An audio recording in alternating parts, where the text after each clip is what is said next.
복음은 굿뉴스, 이 복된 소식, 좋은 소식이라 합니다.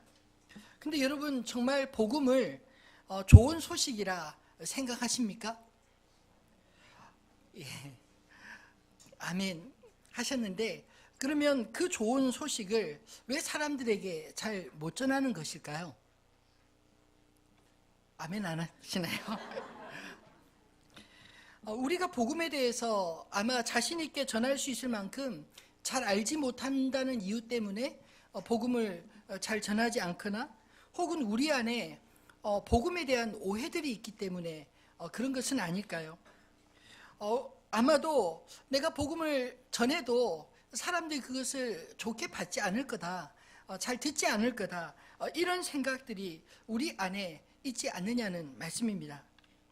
여러분, 복음이 정말 좋은 소식이고 복된 소식이라면 왜 사람들이 안 들을 것이라 생각하시나요? 제가 대학 시절, 지금으로부터 한 30년 좀 된 이야기인데, 제가 일반대를 가서 1학년 때였습니다. 늘 교회에서 자라왔기 때문에 학교 가도 교회 다니는 친구들이 얼마나 있나 궁금해서 과대표 친구를 통해서 알게 됐는데, 이제 신상 명세서에 자기 종교란에 기독교를 쓴 사람이 무려 한 30% 이상이 되더라고요. 그래서 그 친구들과 좀 만나고 싶은데 얼굴을 봐서는 도대체 누가 예수 믿고 안 믿는지 알 수가 없었습니다. 그래서 초기에 이제 그 과대표 친구와 함께 우리 과 안에 있는 우리 그리스도인들 같이 모여서 좀 교제할 수 있게 하면 좋겠다. 그래서 뭔가 매개체가 있어야 되니까 우리 함께 성경 읽고 배우는 모임을 좀 갖자. 이러고는 용기 있게 칠판에다가 그 성경을 함께 공부하고 싶은 사람 언제 어디에서 모인다 이렇게 적고 기다렸습니다. 그랬더니 정말 한 10명이 모였습니다. 근데 어떻게 여기 왔는지 돌아가면서 이제 초기니까 서로 잘 모를 때였는데 이제 서로 인사를 나누는데 제가 충격을 받았습니다. 저는 믿는 친구들이 와서 교제 자리에 올 줄 알았더니 진짜 믿는 친구는 저하고 그 친구밖에 없고 다 믿는 친구들이었어요. 그래서 안 믿는데 왜 왔느냐라고 물으니까, 아니 그 당시만 해도 그렇습니다. 대학생쯤 됐는데 이 성경을 모르면 무식하다는 소리 듣는다. 그래서 무식하다는 소리 안 들으려고 성경 공부하기 위해서 좀 알기 위해서 왔노라, 이런 이야기를 하는 걸 보면서 참 많이 놀랐습니다. 우리 생각에는 복음을 사람들이 싫어하고 안 들을 것 같지만 실제로는 복음 자체를 거부하는 게 아니라 복음을 지혜롭지 못하게 전하는 사람들, 혹은 이 복음을 전한다고 하지만 교회에 불러 모아놓고 온갖 좀 맨날 불러 모으고 힘든 일 시키고 뭐 이런 교회를 가고 싶지 않다, 사람들 만나고 싶지 않다, 이런 것뿐이지. 그런데 내 인생의 비밀인 하나님의 어떤 분이신지, 하나님이 만약 살아계시다면 그분이 어떤 계획을 가지고 계신지, 이런 것들에 대해서는 좀 알고 싶다. 이것이 제가 대학 1학년 때 그 우리 과에서 만났던 친구들의 생각들이었습니다. 그리고 한 30년 지내오면서 그 친구들의 이야기가 아직도 잊혀지지 않습니다. 여러분, 세상 사람들이 복음을 거부하는 것 같아도요, 정말 복음을 듣고 싶어 합니다. 근데 누군가 그 복음을 복음으로 들려줄 사람들을 기다리고 있다는 것이죠. 오늘 우리가 읽은 이 본문의 말씀도 사도 바울이 비스디아 안디옥의 유대인 회당에서 복음을 전했을 때 사람들이 어떤 반응을 보였는지 기록하고 있지 않습니까? 오늘 본문 42절에 보면 사람들이 그 말씀을 듣고 참 놀랬던 것 같습니다. 그냥 놀란 게 아니라 좋았습니다. 그래서 그들이 나가면서 청했다고 이야기합니다. 다음 안식일에도 똑같이 이 말씀을 다시 전해달라 부탁을 합니다. 그리고 또 모임이 다 마치고 난 이후에도 가지 않고 이 바나바와 바울 주변에 모여서 그들에게 질문하고 더 자세한 이야기를 듣고자 했다고 말씀하고 있습니다.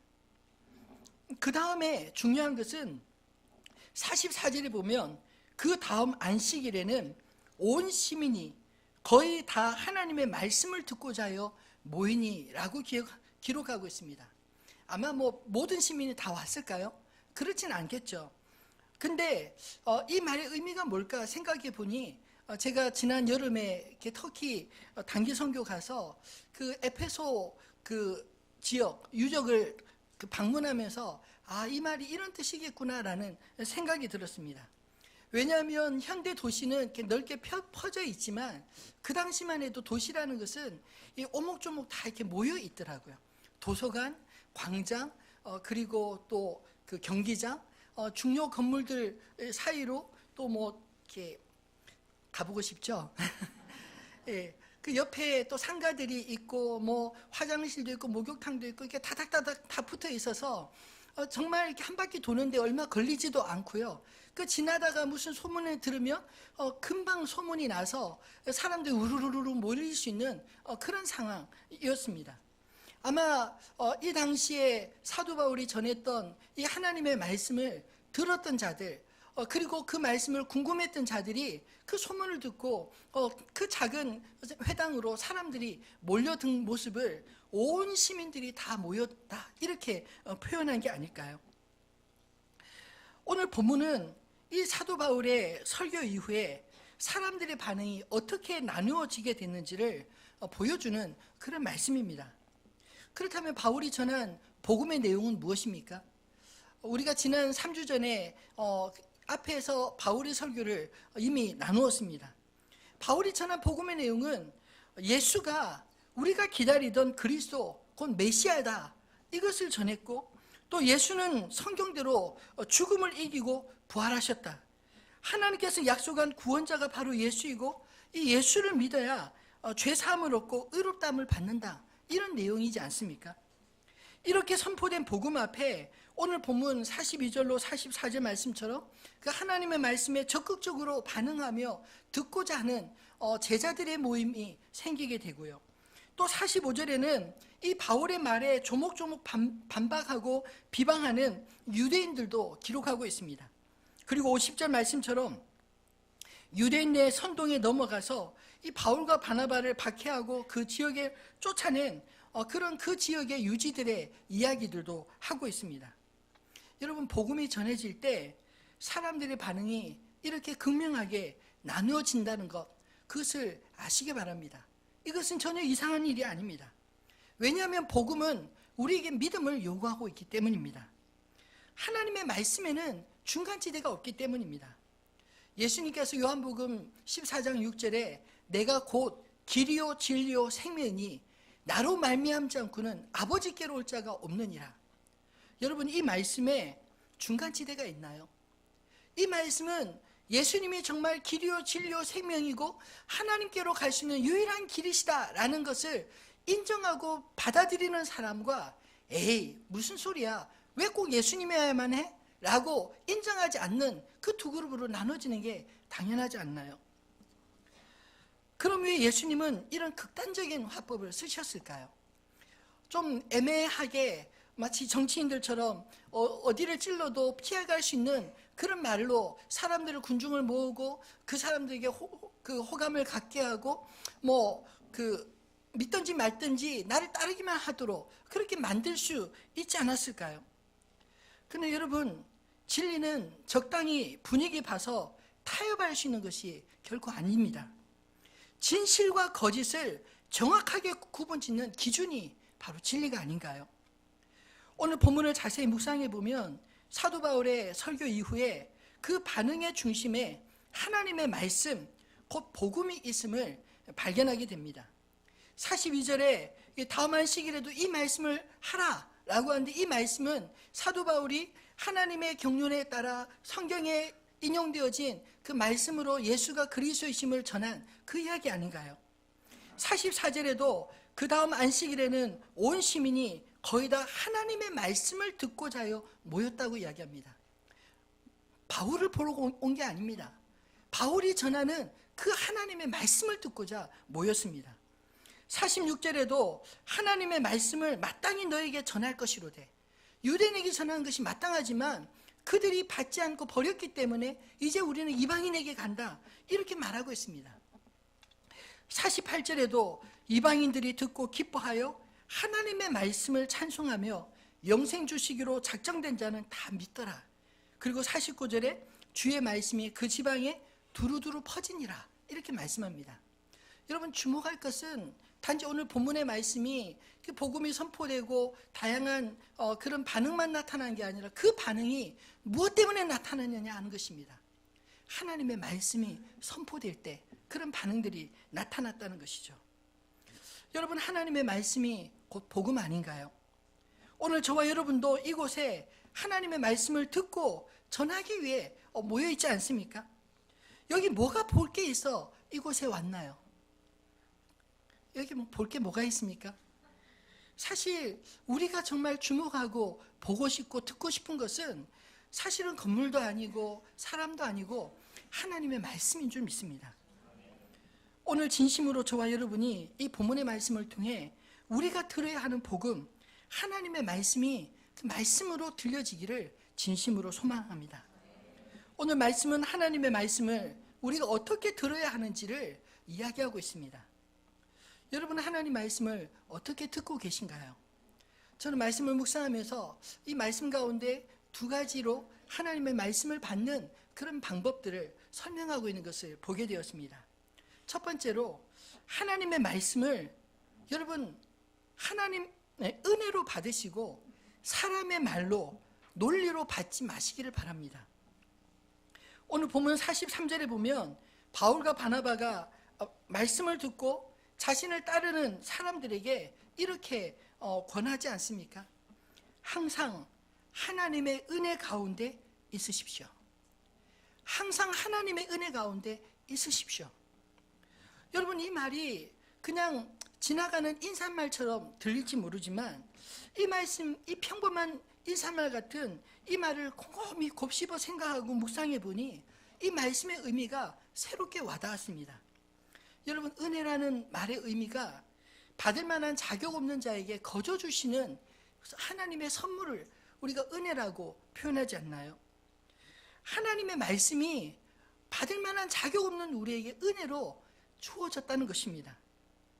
우리가 하나님의 은혜 안에 있을 때 하나님의 말씀은 꿀송이처럼 달고 또 하나님의 그 말씀이 바로 나에게 들려주시는, 직접 말씀하시는 하나님의 음성으로 들리지 않나요?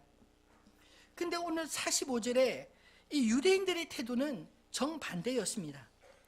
사도 바울이 전한 하나님의 말씀을 그들은 하나님의 말씀이 아닌 바울의 이야기로 말로 들은 것입니다. 한번 45절 읽어볼까요? 유대인들이 비방하거늘, 아멘. 바울이 말한 것을 반박하고 비방하였다, 이렇게 말하지 않습니까? 사도 바울이 어떤 이야기를 했나요? 예수가 우리가 기다려오던 약속의 구주 그리스도시다. 성경의 예언대로 하나님께서 예수를 죽은 자 가운데서 살리시고 우리가 예수의 이름을 힘입어 죄사함과 의로움을 받게 되었다. 이 복음을 전했는데 이 유대인들은 이 사도 바울의 이 이야기를 바울 개인의 주장이요, 바울의 말로 여겼다는 것입니다. 그리고 그 바울의 말에 반박하고 비방했습니다. 근데 사실 그렇게 바울을 반대한 이유는 엄밀한 의미에서 그 이전의 말씀입니다. 유대인들이 그 무리를 보고 시기가 가득하여 라는 말씀이 앞에 기록되어 있지 않나요? 다시 말하면 이 바울의 이야기를 듣기 위해서 그 온 도시가 술렁거리고 그 바울에게 집중되어 있는 그것이 싫었던 것입니다. 여러분, 아무리 옳은 말도 사람의 마음이 삐뚤어지면 이 바르게 들리지 않는 법 아닌가요? 아무리 사도 바울이 올바른 말을 해도 이 유대인들의 마음이 이 시기로 가득 차 있었기 때문에 하나님의 말씀으로 들리지 않고 그들은 바울의 말로 듣고, 그리고 마치 바울이 자신들이 입지를 좁게 만든다 생각하고 그 바울의 말을 반박하고 이겨서 자기들이 입지를 좀 높여보려고 하는 그런 어리석은 생각들을 가진 게 아닙니까? 예수님을 만났을 때 제사장들과 바리새인들도 똑같지 않았나요? 마치 예수님이 오신 것이 자신들의 입지를 좋게 만든다고 생각하고 자기를 지키기 위해서 예수를 십자가에 못 박으라 그렇게 앞장섰던 게 아닐까요? 여러분, 그들은 논리적으로 바울의 말에 모순을 찾았지만 사실은 그들의 마음이 진리를 들어도 받지를 못하는 모순 덩어리였습니다. 하나님의 말씀을 사람의 논리로 이해할 수 있다고 생각하는 것, 그것이 어쩌면 교만이 아닌가요? 왜냐하면 우리의 이 작은 머리로 우리 인생의 그 짧은 경험으로 어떻게 영원하신 하나님의 지혜와 섭리를 다 이해할 수 있겠습니까? 여러분, 우리의 믿음은 이해를 바탕으로 하는 것이 아니라 신뢰의 바탕 위에 세워지는 것을 믿으시기 바랍니다. 우리가 구원을 얻기 위해 할 일이 무엇인가요? 모든 인류가 아무리 머리를 짜내고 고안해도 고작 할 수 있는 것은 고행과 불교에서 말하는 무와 공 같은 그런 철학적인 공안밖에 남는 게 없지 않나요? 심지어 가장 고귀한 존재로 지음받은 우리 인간이 한낱 돌멩이와 나무에 자신의 인생을 맡기는 샤머니즘에 의존할 수밖에 없는 게 우리 인생의 연약함이 아니겠습니까? 하나님의 말씀은 그러나 우리 인간이 고안해낼 수 없는 지혜와 능력으로 우리를 하나님께로 한 걸음 한 걸음 인도하는 줄을 믿으시기 바랍니다. 하나님이 우리를 위해 보내주신 예수 그리스도, 그분의 십자가 구원을 믿음으로 받는 것, 은혜로 받는 것이 하나님의 지혜요 능력임을 믿으시기 바랍니다. 근데 아무리 하나님께서 우리를 위해 이런 엄청난 일을 하셨어도 그것을 또 전해 주어도 받지 않으면 그것을 들은 사람에게 아무런 유익이 없는 것입니다. 아니, 오늘 본문 51절 말씀처럼 하나님의 말씀을 들어도 받지 못하고 그리고 저버린 그 비시대 안디옥의 유대인들을 향해서 사도들이 떠나며 어떤 행동을 합니까? 발에 티끌을 떨어버리고 떠났다라고 이야기하지 않나요? 이것은 어떤 의미냐면 우리는 할 바를 다 했다, 우리에게 책임이 없다라는 것을 상징적으로 표현하는 행동입니다. 즉 우리는 최선을 다해서 복음을 전했으나 너희가 받지 않으니 하나님의 심판 앞에 너희가 피할 길이 없다, 이런 뜻이 아닌가요? 왜 유대인들은 하나님의 말씀을 받지 않았습니까? 바울의 말로 여겼던 그들의 논리 속에 어쩌면 나사렛에서 무슨 선한 것이 나겠느냐, 시골 나사렛 출신 예수에 대한 거부감 때문은 아니었을까요? 또 율법 준수가 구원이라고 여겼던 그들의 좁은 생각과 마음 때문은 아니었겠습니까? 하나님이 우리를 위해 이루신 복음은 온전히 우리가 그냥 받을 수밖에 없는 하나님의 전적인 선물이요 은혜라는 것을 믿으시기 바랍니다. 사도 바울이 따르는 사람들에게 항상 하나님의 은혜 가운데 있으라 이렇게 권면한 이 권면의 말씀이 오늘 저와 여러분의 마음에도 온전히 새겨질 수 있기를 주님의 이름으로 축원합니다. 두 번째로 하나님의 말씀, 이 복음을 우리가 어떻게 들어야 합니까? 여러분, 하나님 말씀을 부분적으로 보지 마시고 전체를 자세히 살펴보시기 바랍니다. 하나는 알고 둘은 모른다라는 속담이 있듯이 하나만 아는 사람은 둘을 알려고 하지 않아 모른다는 것입니다.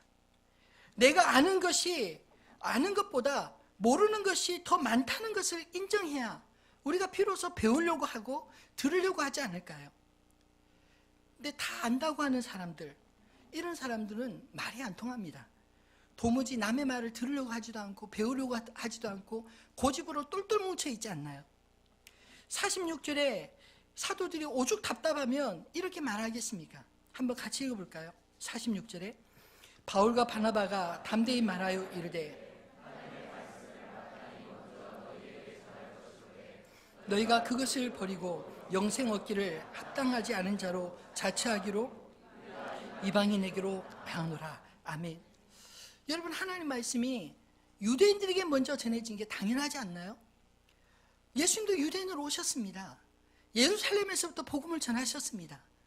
예수님이 제자들에게도 예루살렘 너희가 이 성을 떠나지 말고 약속을 기다려라, 그리고 오직 성령이 너에게 임하시면 예루살렘과 온 유대와 사마리아와 땅끝까지로 내 증인이 되리라. 그렇게 말씀하지 않았습니까?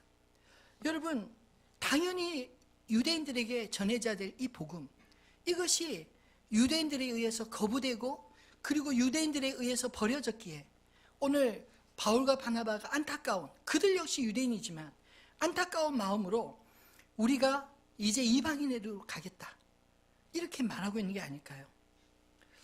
유대인들이 왜 하나님의 말씀을 버렸습니까? 사실 모두 버린 게 아니라 하나님의 말씀 가운데 부분적으로 자기들이 원하는 것은 취하고 전체적인 하나님의 복음의 메시지를 버렸다는 것입니다. 자신들이 믿고 싶은 것만 믿고 듣고 싶지 않은 것은 철저하게 배격해서 폐기해버렸습니다. 율법을 잘 지킨 것으로 자기 자신의 의를 삼고 율법을 지키지 않는 사람들과 비교하며 자신의 존재감을 높이 평가하고 싶었던 인간의 욕망이 심지어 그 법을 주신 하나님까지 십자가에 못 박아 버렸습니다. 유대인들이 붙잡았던 이 모세 율법조차도 그 내용을 자세히 들어가 보면 이 레위기 속에 오실 메시아에 대한 수많은 그런 말씀들이, 예언들이 들어있지 않나요? 신명기 속에서도 하나님이 1000년, 2000년을 내다보는 하나님의 언약의 말씀들을 그 속에 심어두지 않았습니까? 이처럼 예수님에 대한 그 예언과 약속들이 가득한데 그들은 자기의 의를 율법으로 포장하고 싶어서 복음이 복음으로 들리지 않았던 것입니다. 부분에 심취해서 전체를 보지 못하는 어리석음이요, 마치 포장지 때문에 알맹이 내용물을 다 버리는 그런 어리석음을 그들이 범한 게 아니겠습니까? 여러분, 제발 성경을 읽으실 때 좀 낯설게 읽으시기를 바랍니다. 내가 익숙하고 좋아하는 말씀, 사실 그 말씀은 아무 생각 없이, 고민 없이 성경 펼치지 않고 딱 말씀하면 이 말씀 알아, 딱 덮어두고 믿는, 이게 믿음이 좋은 것 같은데 대단한 믿음이죠. 읽지 않고도 믿을 수 있으니. 근데 여러분, 이런 식의 신앙생활은요, 전혀 새로울 것이 없기에 영적인 매너리즘에 빠지게 되는 것 아닐까요? 여러분, 말씀을 읽으실 때 왜 이런 말씀을 기록했지? 왜? 라는 질문을 끊임없이 할 수 있기를 바랍니다. 이것은 이상한 게 아닙니다. 왜냐하면 우리의 지혜로 어떻게 하나님의 뜻을 다 알 수 있고 깨달을 수 있겠습니까? 모르니까 하나님 왜 이 말씀을 하셨습니까? 물어야 되는 게 당연하지 않을까요? 성령님께서 하시는 일이 무엇입니까? 요한복음 14장과 16장에 보면 성령님이 우리에게 오셔서 하시는 일은 우리에게 들려주신 그 모든 말씀들을 깨닫게 하고 통하게 하는, 우리로 믿어지게 만드는 것이 성령님이 하시는 일이라고 믿습니다. 성경 읽다가 모르시면 무릎 꿇고 하나님, 이 말씀이 어떤 뜻입니까? 깨닫게 해주십시오. 질문해 보십시오. 묵상해 보십시오. 수많은 고민으로 이어진 그 묵상의 길이, 그 길로 하나님의 말씀이 나에게 걸어올 것입니다. 수고 없이 하나님의 말씀의 은혜를 깨달을 수 없다는 것입니다. 정해진 본문을 따라 묵상하도록 도와주는 큐티가 성경을 낯설게 보는 훈련하는데 가장 좋은 교재라는 생각이 듭니다. 본문 한 번 읽고 제발 옆에 있는 주석과 도움의 글 읽고 다 안다고 덮어두지 마시고, 본문을 읽고 읽으면서 이해가 되지 않는 것에 대해서 하나님, 왜 이 말씀이 하셨습니까? 이 말씀을 통해 내가 무엇을 들어야 합니까? 스스로 그 본문이 나에게 말씀을 걸어올 때까지 한번 묵상해 보십시오. 분명히 다른 맛을 느낄 수 있을 것입니다. 저는 설교할 때 강의 설교를 하는 것이 저에게 대단히 유익합니다. 왜냐하면 하나님 말씀을 늘 낯설게 대하는 훈련이 되기 때문입니다. 이 주제 설교를 하면 이번 주에는 내가 어떤 말씀을 전할까, 이 고민을 합니다. 그러지 않겠어요? 이번 주에는 무슨 말씀을 전해서 성도들에게 위로를 주든 용기를 주든 뭘 해볼까, 이런 생각을 갖는데 이 본문이 딱 정해져 있으니까 저는 그런 고민 안 하고, 하나님, 이번 주에는 이 말씀을 어떻게 전해야 합니까? 이렇게 고민을 합니다. 본문은 정해져 있는데 그 본문 속에서 도대체 주님이 하시고 싶은 말씀이 무엇입니까? 라는 질문을 던지면서 낯설게 보게 됩니다.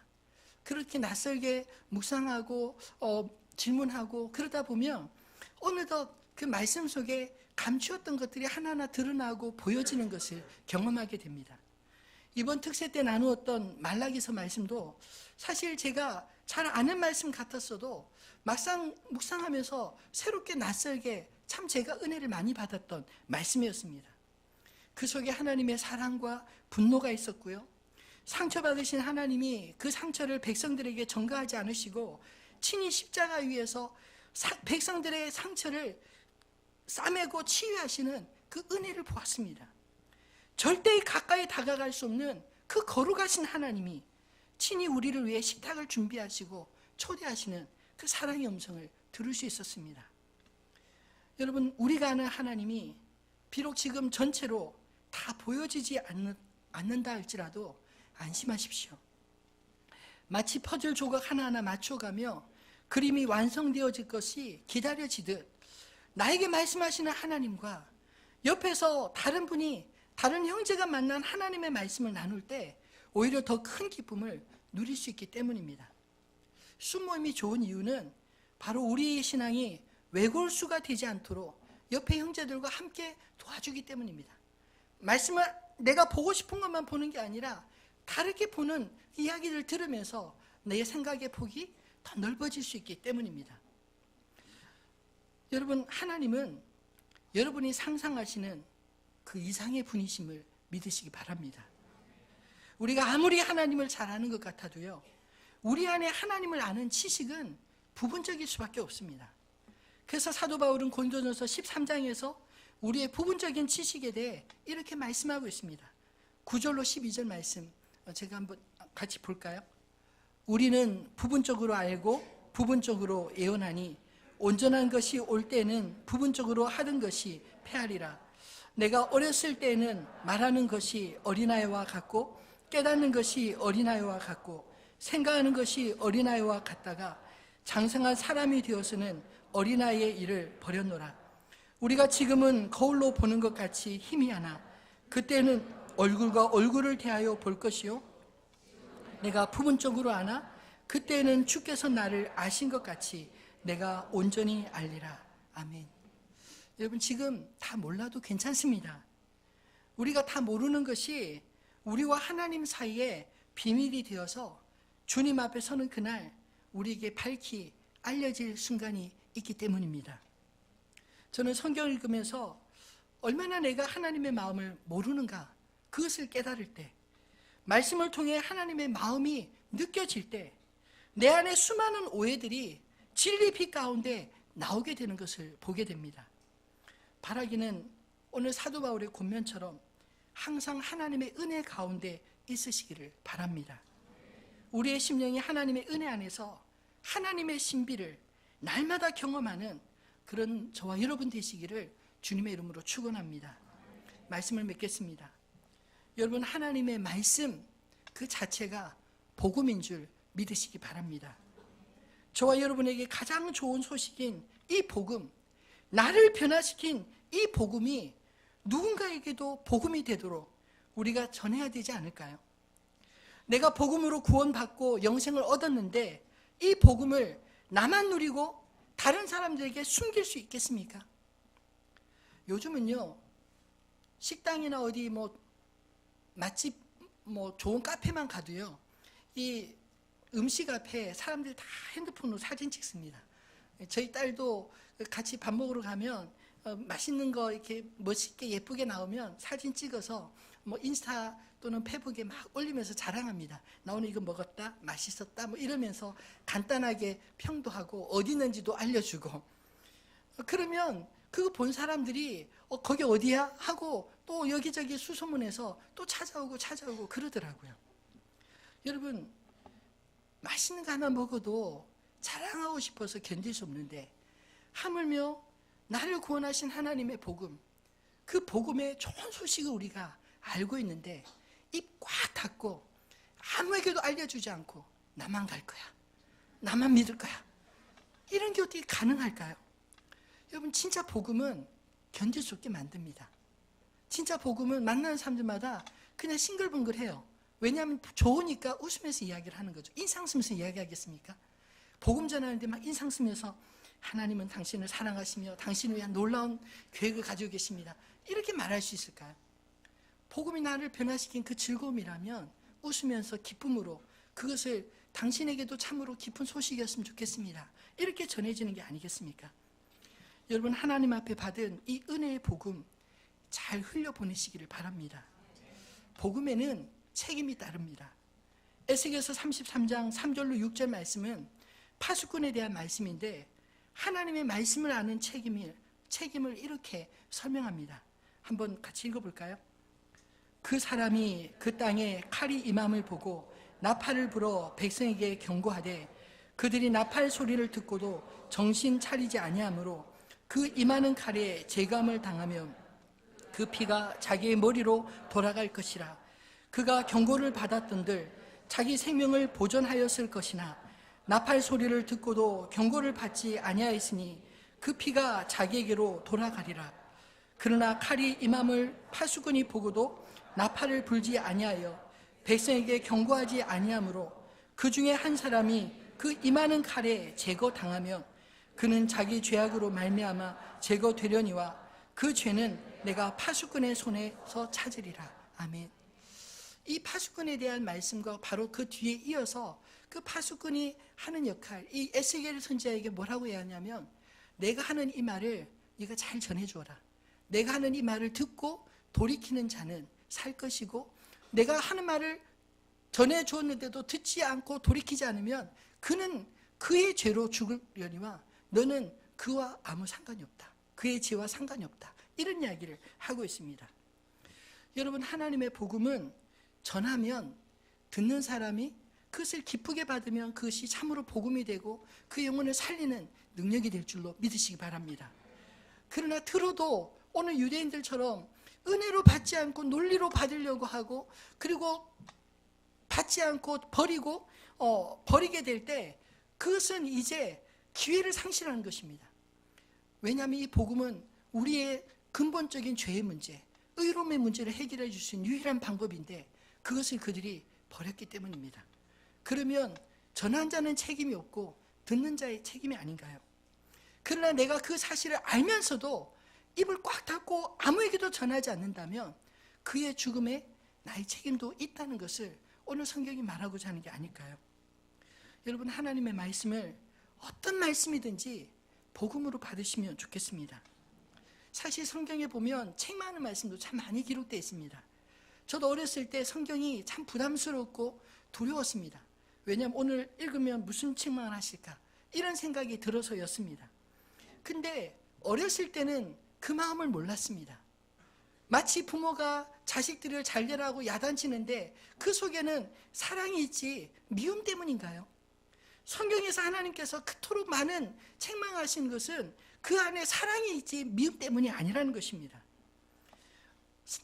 하나님의 그 마음을 알고 이해하고 성경을 다시 보게 되니 그 모든 성경이 저에게 복음이었습니다. 심지어 제가 예전에 한 2년 정도 신명기, 율법 중에 율법이라는 신명기를 강의하면서도 저는 그 속에 복음을 찾았고 그 복음을 나눌 수 있었습니다.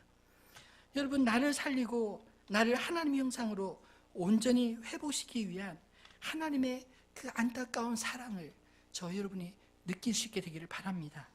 그 복음이 나를 살리고 또 내 주변을 살리는 말씀이 되는 줄 믿으시기를 주님의 이름으로 축원합니다. 오늘 주신